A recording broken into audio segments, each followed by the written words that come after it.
What's up, everyone? This is Brett at Start Your Skate Business. And man, does it feel good to be back here talking some skateboard business with you. And in this video, we're going to be going over our employee compensation plan, focusing on that bonus, your staff's bonus, and the commission structure.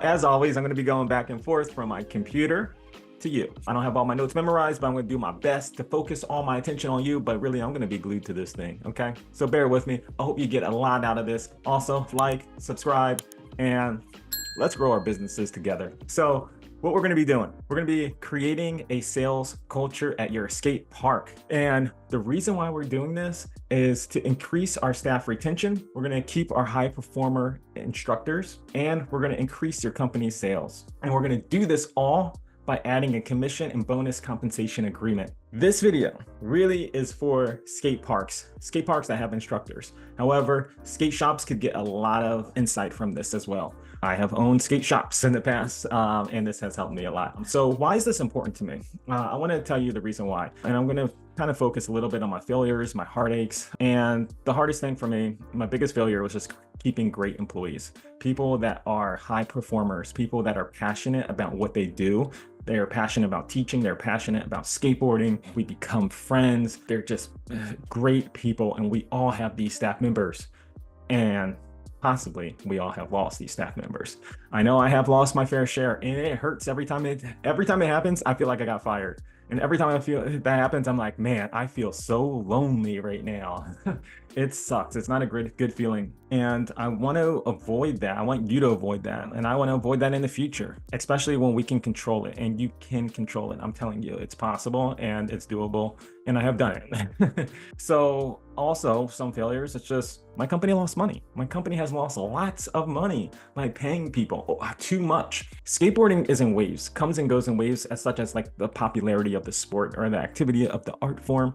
It goes in waves. When the Olympics this year, yeah, it's up a little bit. X Games comes around, it's up. And also it depends on where you're at in the country or really in the world. But it goes down and it comes back up. We all experienced that 2020 when it was huge, and then it kind of crashed down and then it came back up. So anyway, I say this because sometimes when it is up and it's going up and you just see your company like booming, or it's just like kind of flatline, like kind of just doing well, but like still like pretty good.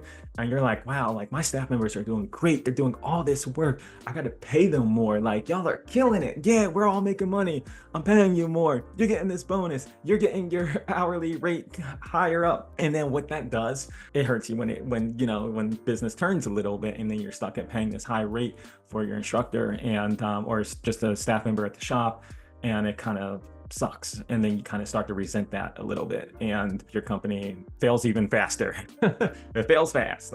And also on the other end of this, I have personally felt really bad for underpaying my staff members. And by underpaying them, I'm playing in defense mode, because once you have been burnt so many times by paying staff members too much, then you start going on the defense mode and you start paying them too little, especially when they're starting out and they're doing a lot of work, and you're like, man, I just feel bad. Like this isn't right. They should be getting paid more. And it's really, you start to act based on your just how you feel, like your emotions. Your emotions play a lot, especially when you're paying people. It's one of the hardest things that I have ever done within businesses is paying staff members. It's not a fun thing to even talk about, really, but that's why we're here together and we're going to get through this together. And that's why I want to share some really cool things with you. So some things that really have helped me, I just want to share just a small thing, some small things. A book called Pay Matters by David Weber that has a lot of information in it, and it helped me out a lot. But I also have read countless books, many books, business books about paying your staff members that have helped me a lot too.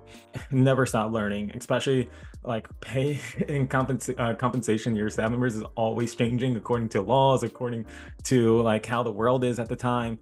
So you're always making these adjustments, always, constantly. Once you have something that you feel like you're pretty good, like a compensation structure, you're like, ooh, this one's good. I like this. Everyone's happy.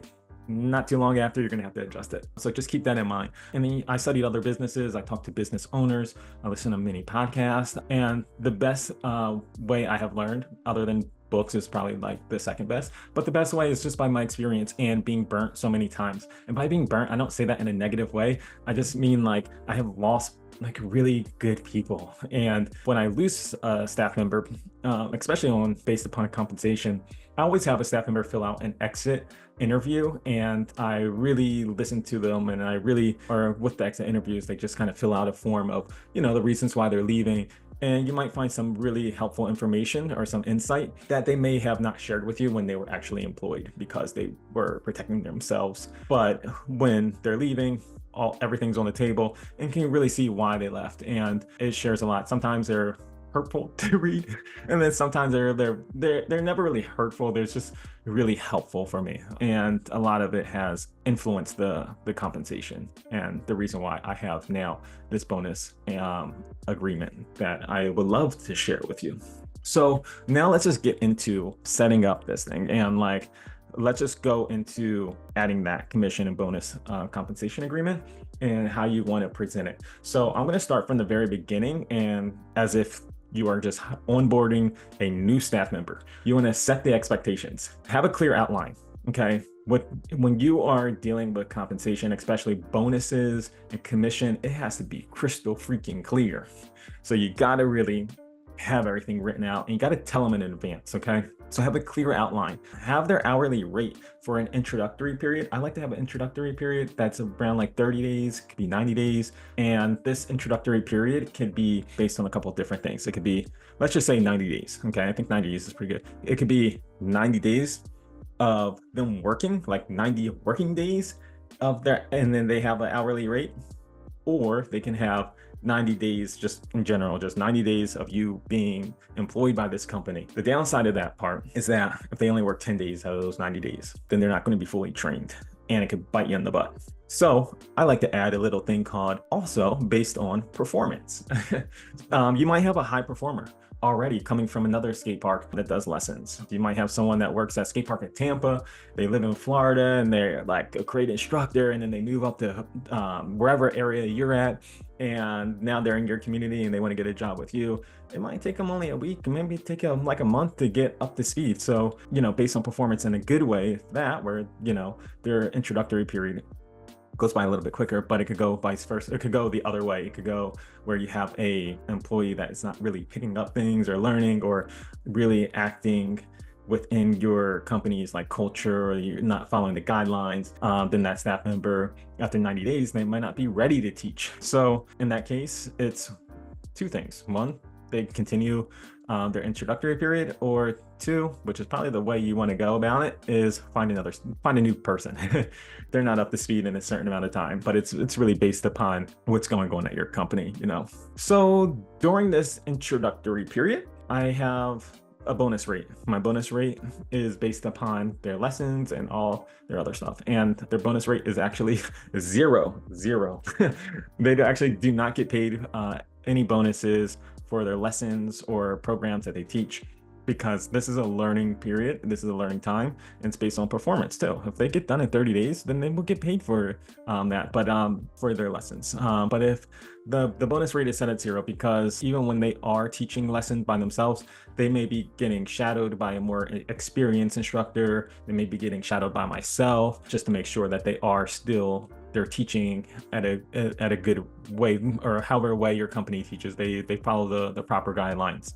So that's the reason why the bonus rate is zero, at least at my company. You can do something different at yours, but the one thing I do like to do is have commissions available.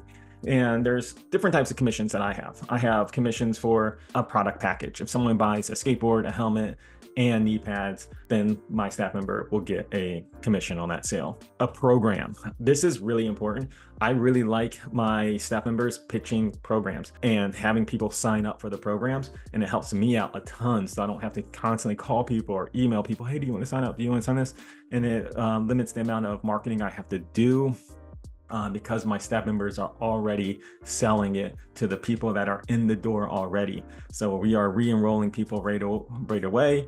My staff members are vocal about it. And then also I do commissions on package bundles. So like say if someone does summer camp and buys a skateboard, then they might get like a higher percentage. And package of lessons. So we have like single lessons, group lessons, or single lessons, a 3-pack of lessons and a 5-pack of lessons. Now, if someone signs up to do 5 lessons, then my staff member is going to get a commission for that. However, if my staff member is just selling 1 lesson, I look at it as this: you're not really selling anything if you're only selling 1 lesson, because that's something that a customer is going to want to do regardless. They're there, they're going to do, that's just like what they're going to buy anyway. And it doesn't really take too much effort to sell it. You're actually there, that person, the staff member's there just doing their job in a way of just being there. Now, to sell a 5-pack of lessons, that's a little bit harder. It's a lot more money. So it does require some finesse or some skills, some selling techniques. So my staff member will be rewarded on those 5 lesson package sales that they do. And then also, if they teach that, then they're going to get a bonus on top of that, which we'll get into later. But those are the commissions, and also memberships. I want people, if your company has memberships, it's a great way.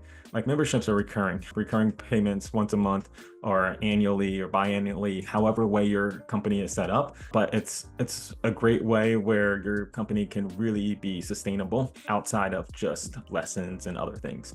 So I do encourage memberships, and that's for a different video. But if a staff member sells that, I want them to be rewarded for that.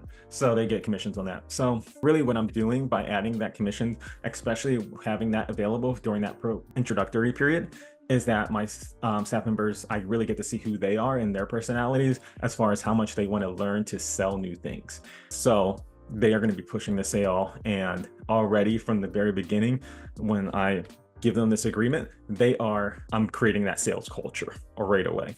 And that's really important in any company. I don't care like what you are. I know skateboarding is all about, like, sometimes it could be seen as like a sellout, or it's like you're sharing your passion, so you shouldn't be paid for it, or it's like things of that sort. There's some weird stigmas when it comes to teaching skateboarding. But for every single company that ever existed, if they're not making a sale, then they are going out of business. I don't care what company it is. And all the successful skateboard companies they have a sales culture. You may not see it because of their marketing, but they have one. Now their introductory period is over. They are a staff member, they're fully onboarded, they're trained. Now I have different types of bonuses. So bonuses are lesson rates. So a private lesson rate, a group lesson rate, and then a program lesson rate. And program is considered like a summer camp rate.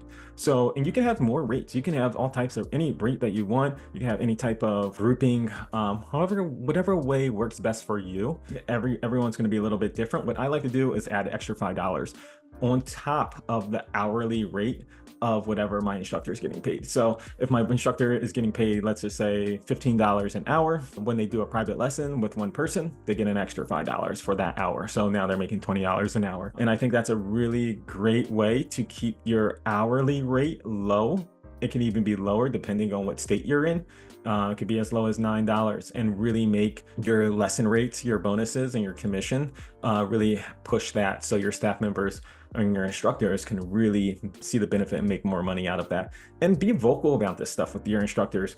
Like, have them be excited and you be excited for them. If they're making a bonus, if they're making, $50 extra a day because they're doing all these extra lessons, like, yo, you're killing it. Tell them that, like, yo, your bonuses are crazy, and have them share it with other instructors. Like, I don't care how you do it, what method you are, but you want to be vocal. And this is also going to aid that sales culture. And it's going to help out your company and really grow it in a positive way. And really, it's going to benefit everyone, because your instructors are going to work harder. They're going to work better. They're going to want to get scheduled more, and they're going to be trying to learn more how to sell better, how to teach better, so they can retain their clients more. And then they're going to get rewarded from that. And then your company sales are going to go up.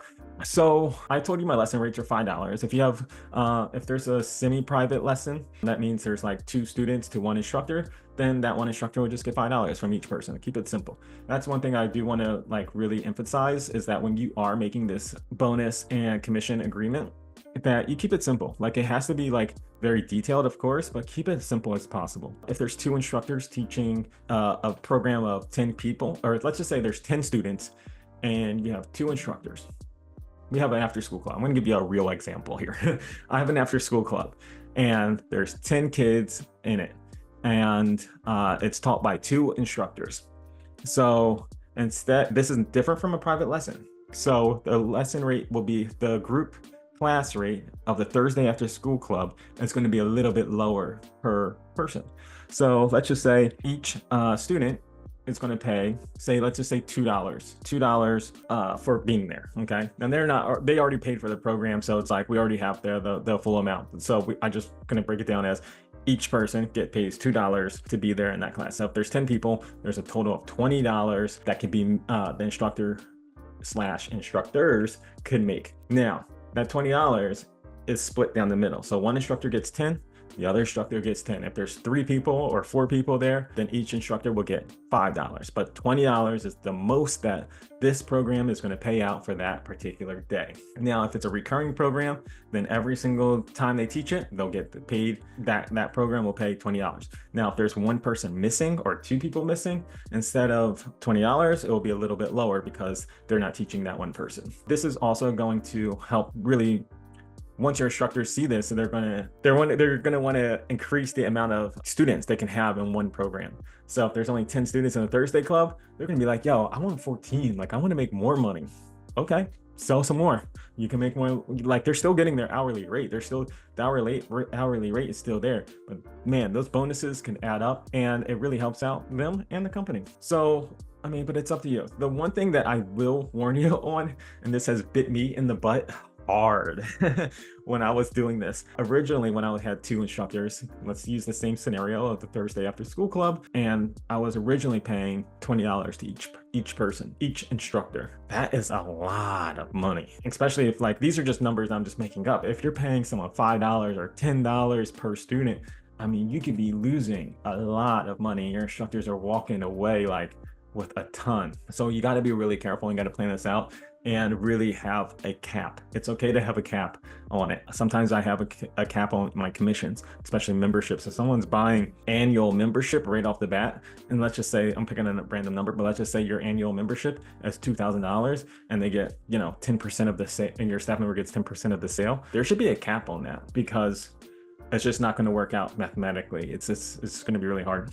So we are going to go down. I don't want to talk too much about like that because it is a little confusing. I feel like I'm not explaining it completely, like I'm not explaining it as well as I could, but that is the reason why I do have my agreement, and you're going to be able to get a copy of it if you like. And it states very clear how payments work and how they're split up, and you can add in your own numbers. I took my numbers out because it's kind of personal, but you can add in as anything that you want. Everything is there. So let's talk about some rules. Now, rules, guidelines, I make this very, very clear to my staff members. In order for you to get paid, you can't just do the lesson for the bonus. You have to do more. Okay, I want to take advantage of this situation. If we're paying you more, I want you to do a little bit more work as well. Now, this is also going to help your company out. So what I do is I require a photo or a video, multiple photos sometimes, of the lesson itself or the program. If they don't have if they don't have photos or videos of it, then they're not getting paid. Simple as that. I don't care, because I need these videos and photos for marketing. I need them for our website. So it's really important that we have that stuff, because I'm not there to get the photos and videos. They have to be there to do it. Then what you can do, I don't require this, but you can have your staff members upload videos or photos to social media, to your company's social media. That is an option. I don't really do it because we have a marketing person, and the photos don't go directly to me. They go to the marketing person, and the marketing person uploads them. But for you, it might be easier if you just have them upload the photos themselves. I used to have staff members email me or text me the photos, and it's just extra work that I know it's simple, but it's just one extra thing I have to do is take these photos and then upload them, and I just don't like doing it. And it's just, there's better ways to do it, but that's another way that you could do it. And then also what you can do is complete a checklist. I don't actually have a checklist of, and this, before I even tell you what goes into this checklist, one could be created in Google Forms, and it's just a way where your instructor can communicate to the parent after the lesson and figure out exactly what they want, what they need, and to continue doing lessons with you. So this is really important. So my instructors are already trained to do this because they want to make those commission sales, but this is an option that you can have in the beginning to help help your staff members become salespeople. So what you can put into your checklist is you can have your instructor ask the client, do they want to do another lesson? Yes or no? Yes. Okay. When do they want to do it? In my opinion, I would have that staff member sign them up right then and there. But sometimes they need to, the client needs to go home, look at their schedule, talk to their wife. That happens quite often. But if I see a yes on that checkbox, then I'm going to email that person or call them later on to actually get that lesson scheduled. Do they want to enroll into another program? Yes, no, what type of program? Is it that after school club? Is it summer camp? Like, what program do they want to enroll in? Does the person need to purchase equipment? Did the client, whoever was doing the skate lesson, did they come in with a bicycle helmet that wasn't really safe? Did they not have pads? Were their pads from Amazon all messed up or like, uncomfortable? I want to know these things because I need to sell them some new stuff and get them fitted right. And I want to know if my staff member sold any equipment. That's another checkbox or another item on the checkbox or checklist. Did they sell them anything?